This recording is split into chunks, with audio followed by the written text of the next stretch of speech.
نو چې ډېر اصرار یې وکړو ستا بچی چې دومره زخمي دی زه به دغه خواله لاړه شم.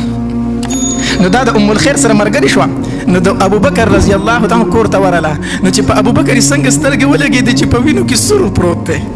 په وینو کې سور پروت دی. نو دا ام جمیل هم مسلمانه وه، عمر ابوبکر هم مسلمانه. نو چې یو بل یې ولید نو یو بل یې وپېژند، نو یو بل ته ډېر وچړل، ډېر زیات یې وچړل. نو ابوبکر رضی الله تعالی ته وایي ام جمیل نبی علیہ السلام څنګه دی دا راته ووایه. ام جمیل په ژړا شوه، وایي نبی علیہ الصلاة والسلام په دار ارقم کې دی. په کوم ځای کې دی؟ د ارقم په کور کې دی. خو مور دی ولاړه د خبره درته نشم کولی. وی هېڅ خبره نه ده، مور به زما او ستا د خبرې خیال وساتي، بار به دا خبره نه ښکاره کوي. داسې چې شپه شوه، ابوبکر رضی الله تعالی فرمایي ما چې نبی علیہ السلام نه لیدلی زه څه شی نه خورم. په دوو تنو یې لاسونه ور واچول او دار ارقم ته یې ووستو. نو نبی علیہ السلام په دار ارقم کې ناست دی. نو چې ابوبکر رضی الله تعالی وکتو نو دواړه یو بل ته غاړې وتلم، یو بل ته غاړې وتل. نبی علیہ الصلاة والسلام هم جاړي او ابوبکر رضی الله تعالی هم جاړي، دواړه یو بل ته ډېر زیات وجړل. نو ابوبکر رضی الله تعالی نبی علیہ الصلاة والسلام ته وایي د الله پاکه پیغمبره ته ځکه جاړي چې زه د کافرو ډېر خوږ کړی ما، د دې وجې نه جاړي چې په ما یې ظلم ډېر کړی. وایي د الله پاکه پیغمبره قسم په الله چې ته مې روغ ولیدې زما ټول غمونه ختم، زما ټول تکلیفونه ختم. ما ته مه ګوره چې ابوبکر څومره زخمي دی، بس زه روغ یم خو چې ته مې روغ ولیدې. الله د نبی علیہ الصلوۃ والسلام سره مینه پیدا کوي ورونو، د نبی علیہ السلام سره محبت پیدا کوي، د نبی علیہ السلام سره عشق پیدا کوي. دغه ابوبکر رضی الله تعالی عنہ دی چې کله نبی علیہ الصلوۃ والسلام وفات شو، الله څه غمجنه ورځ وه. چې کله نبی علیہ الصلوۃ والسلام وفات شو، صحابه کرام وایي که نه، وایي په کومه ورځ چې نبی علیہ السلام مدینې منورې ته راغی، وایي قسم په الله چې په مدینه منوره کې به دې څه شي ته کتل هغه به خوشحاله، د مدینې منورې کوڅې خوشحاله وي، د مدینې منورې بوټي خوشحاله وي. خو چې په کومه ورځ نبی علیہ السلام وفات شو که نه، په مدینه منوره کې توره تیاره وه، هر شي ته به چې دې کتل هغه غمجن و، چې هر څیز ته به دې کتل هغه خفه و. نو نبی علیہ السلام چې په کومه ورځ وفات شو، ابوبکر رضی الله نبی علیہ السلام چېرته لېږلی و، په اجازت باندې بار ته تللی و. د عمر رضی الله تعالی عنه دماغو بالکل کار پرېښود، کار یې پرېښودو، توره یې راواغسته او داسې کړس یې وله ورکړو، منبر ته وختو. وی خلک وایي دا منافقین، دا منافقین وایي چې نبی علیہ السلام وفات شوی دی. وی زه دا خبره خو دې څوک وکړي؟ وی زه دې سر وم سر. وی نبی علیہ الصلوۃ والسلام د الله ملاقات له تللی څنګه چې موسی علیہ السلام کوهي تور ته تللی و. نبی علیہ السلام وفات شوی نه دی، دا وایي د منافقین یو پروپاګانډه خوره کړې ده. دماغ یې کار پرېښود د عمر رضی الله تعالی عنه. علي رضی الله تعالی عنه بېهوشه شو، بس او بېهوشه پروت دی. عثمان رضی الله تعالی عنه چاړه شو، د جومات په یو ګوټ کې ناست دی، څوک چې ترې نه څه تپوس کوي بس ښه نه خبرې نه شي کولی، چاړه دی، د جومات په یو ګوټ کې ناست دی. ابوبکر رضی الله تعالی د بار نه راغی، صحابه کرامو نه یې تپوس وکړو، وایي زما محبوب څنګه دی، زما محبوب څنګه دی؟ صحابه کرامو نه شو ویلی. وی ولې نه شي ویلی؟ وایي چې سوای عمر توره رایستلې ده، عمر توره رایستلې، څوک نوم نه شي اخیستی. ډاریک ورغی او د خپلې لور کوټې ته ورغی، د عایشې بیبي چې وایي کتل په نبي علیہ الصلوۃ والسلام باندې څادر پروت دی، دا څادر یې ته اوچت کو او په نبی علیہ السلام را پرېوت او په دې تندي ښکل کو. وی طبت حیا و میتا، و زما محبوبه څومره په ژوند ښکلی وې څومره په وفات ښکلی وې، چې په ژوندانه څنګه ښکلی وې په وفات د هغې نه ډېر ښکلی وې. په دې تندي باندې نبی علیہ الصلوۃ والسلام ښکل کو. طبت حیا و میتا، څومره چې په مرګ به ژوند ښکلی وې د هغې نه زیات په څه باندې ښکلی یې؟ په مرګ باندې ښکلی یې. او بیا بار ته رووتو مسجد ته، چې مسجد ته رووتو عمر رضی الله تعالی عنه ته وی راکوز شه د منبر نه، وینه کوزېږم، وی راکوز شه وینه کوزېږم. ابوبکر رضی الله جومات ته سیټ ته لاړ او خطبه یې وویله او دا آیتونه یې وویل، وما محمد الا رسول قد خلت من قبله الرسل افإن مات او قتل انقلبتم على اعقابكم ومن ينقلب على عقبيه فلن يضر الله شيئا. نبی علیہ الصلوۃ والسلام چې دا پیغمبر دی، بنده دی، د الله بنده دی او رسول دی، صرف باقی ذات هغه د الله ذات دی. کو نبی علیہ السلام د دنیا نه لاړو، تاسو به څه کوئ؟ دین اسلام به پرېږدئ. دا آیتونه یې وویلو. عمر رضی الله تعالی یوازې پاتې شو، ټول خلک لاړ، چا ته کېناستو؟ ابوبکر رضی الله. عمر رضی الله عنه فرمایي قسم په الله په دغه ورځ باندې ما د آیتونه چې واورېدم ما چې دا نن نازل شو چېرته، وایي د ذهنه مې د آیتونه وتي وو، ما چې دا نن نازل شو. داسې د نبي علیه الصلاة والسلام سره د صحابه کرامو سوا مینه وه، عشق و. نو خبره مې دا کوله چې د داسې پروګراماتو مقصد او مطلب هغه د نبي علیه الصلاة والسلام سره څه پیدا کولی؟ عشق پیدا کولی، محبت پیدا کولی. ځکه بغیر د دین انسان مسلمان پاتې کېدی نشي چې د نبی علیه السلام محبت او مینه په زړه کې وینه. پوهېږئ که نه پوهېږئ؟ نو د نبی صلی الله علیه وسلم سره ماته چې چټ میلاو شي ما خپل موضوع خطا بیا خو زه تاسو ته ووم زما خبره خطا شوله سیدا اوس نه پوهیږم زه تاسو ته ووم نو ما خو یو موضوع راغسته خو به هر حال یو ځای باندې به ما خلاصول خو زما خپل موضوع خطا ده نو د نبی صلی الله علیه وسلم سره عشق مینا محبت دا د داسې پروګراماتو حصہ ده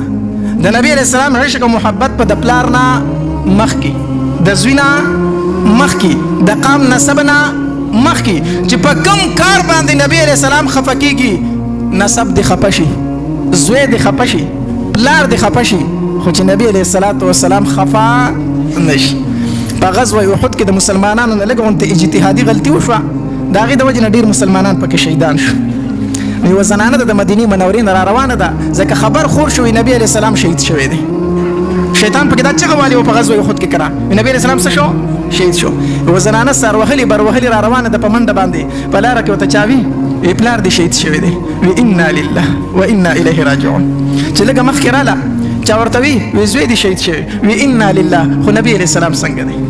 بیا چې لږه مخکې راله چا ورته وی رور دې شهید شوی دی وی انا لله خو نبی علیه السلام څنګه دی نو چې لږه مخکې راله چا ورته وی خاوند دې شهید شوی دی نو چې دا خبره یې واورېده نو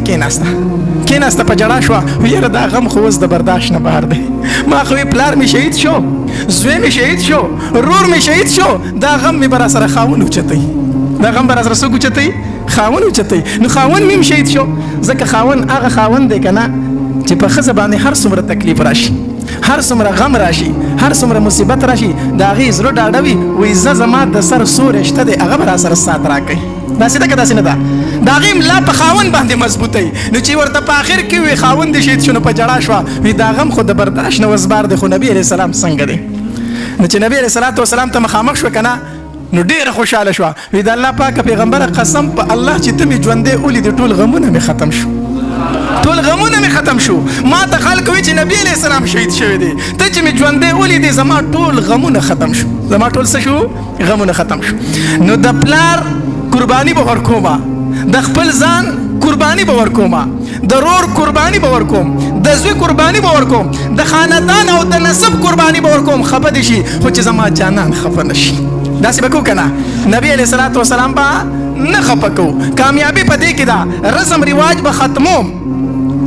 کو خلک خفه کېږي خفه دي شي خو چې نبی علیه الصلاة والسلام خفه رانه نشي د صحابه کرامو دغه زندګي به ځان ته رامخې ته کوئ دغه ژوند به ځان ته رامخې ته کوئ بهرحال چې د نبی علیه الصلاة والسلام سره عشق او محبت دا به ټول مسلمانان کو داسې ده که نه ده یو ځل نبی علیه الصلاة والسلام وفرمایل یاره زما درې شیزونه ډېر زیات خوښ دي فطري د انسان بعضې څیزونه خوښي که نه بعضې څیزونه د انسان څه خوښي زما څه خوښ دي زما خوشبو ډېره خوښه ده په خپله صحیح ده که چا راباندې روغ بوتل راوړم پروا نه اګر چې به چا بوج کېږي ټیک ده نو نبي علیه الصلاة والسلام وفرمایل وي زما درې څیزونه ډېر زیات خوښ دي درې څیزونه فطري انسان بعضې څیزونه خوښي کم نبی علیه الصلاة والسلام وفرمایل یو مې خوشبو ډېره زیاته خوښه ده څه شی خوشبو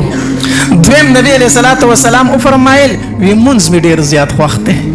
ځکه په مونځ کې وي زما د سترګو یخوالی دی کله به چې په نبی علیه السلام تکلیف راغی که نه نبی علیه الصلاة والسلام به زر 2 رکاتو نیت وتړو وی دویم مې مونځ ډېر زیات خوښ دی او دریم نبی علیه الصلاة والسلام وفرمایل وي زما نیکه بیبي ډېره خوښه ده جنتی ښځه مې خوښه ده نو ښځه چې دې نیکه که نه مړه بیا مزې دي نو او چې ښځه دې بدعمله وه نو ستا بل مصیبت ته ضرورت بیا نشته ټیک شي که نه ټوله ورځ به دې کار کړی ستړی شوی به او کور ته چې راشي نو ته به ورته وایې ښځې لږې اوبه راکړه وینې ځاله راواله که نه څه ملا دې ماته ده نو ته به وایې پاکه ربه هغه بار ترې نه ښومه داسې ده که نه ده نو نبي علیه الصلاة والسلام وفرمایل وي 3 څیزونه مې ډېر زیات خوښ دي خوشبو مې ډېره خوښه ده مونځ مې ډېر زیات خوښ دی او نیکه بیبي جنتي ښځه مې ډېره خوښه ده ابوبکر رضی الله تعالی عنه فرمایل وي د الله پاکه پیغمبره زه ووایم چې زما څه څیزونه خوښ دي او ووایه وي زما هم 3 څیزونه ډېر خوښ دي زما هم څه خوښ دي 3 څیزونه نبی علیه الصلاة والسلام ورته وفرمایل ابوبکره کم وي یو دا چې د الله پاکه پیغمبره ته راته مخامخ ناست یو زه درته ګورم ستا د مخ سره مې ډېر عشق دی نو چې ته راته ناست یې او ما درته کتلې بس د دې سره مې ډېره مینه ده وي دویم مې د دې سره مینه ده که نه چې زما جیب او ستا لاس بې اجازه ته دې زما جیب ته لاس کولی زما مال تا خپل وګڼلې د دې سره مې ډېره مینه ده الله او دریم مې د دې سره ډېره مینه ده چې زما لور ستا په نکاح کې ده عایشه رضی الله تعالی عنها یو ځل کور کې ناست و ښځه یې ورسره ناسته ده وایي په زړه مې یو لوی ارمان دی خو نه پوره کېږي ابوبکر رضی الله عنه فرمایل خزي ته په لمه ډیر لوی ارمان دی خو نه پوره کیږي نو خزي دوی سار مان دي په ځړ باندې په ځړ می دا ارمان دی چې د خپل ټول مال می په نبی رسول الله ولګولې د خپل ټول مال می چا ولګولې په نبی رسول الله خو دا ځکه نه پوره کیږي چې نبی رسول الله ته د خپل مال ورکوم نو زما لاس په بر یو د نبی رسول الله لاس په صحیح خکته ځکه چې ته چاته یو شی ورکې خو ستاسو لاس په بر دغه لاس په لاندې کنه وی چې زه د خپل مال نبی رسول الله ته ورکوم نو زما لاس په بر یو د نبی رسول الله لاس په خکته یو دا ماته مناسب نه ښکاري چې زما لاس دی پورته د نبی رسول الله د لاس نشي نو ارمان می دا دی چې د نبی رسول الله زما د مال نه په خپل راغستلې